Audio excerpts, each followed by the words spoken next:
उसके पास भेजा था। बादशाह शहजादे से कहते हैं, बेटा तुमने जरूर कोई सपना देखा होगा। मगर शहजादा मानने को तैयार न था कि जो कुछ भी रात को हुआ वह एक सपना था। थक हार कर बादशाह अपने सेवकों से कहते हैं, जाओ किसी हकीम को लेकर आओ। लगता है कि शहजादे की तबीयत ज्यादा ही बिगड़ गई है।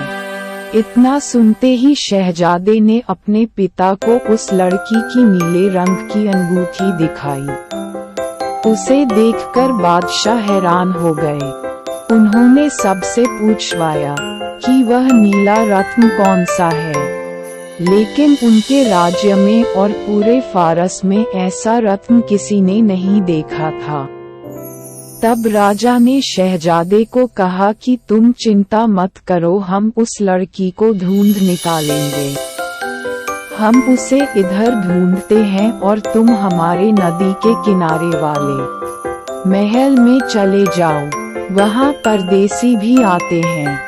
तुम उनसे इस रत्न के बारे में पूछ सकते हो। शहजादा इस बात को मान गया और नहा धोकर अपने नदी किनारे वाले महल के लिए निकल पड़ा।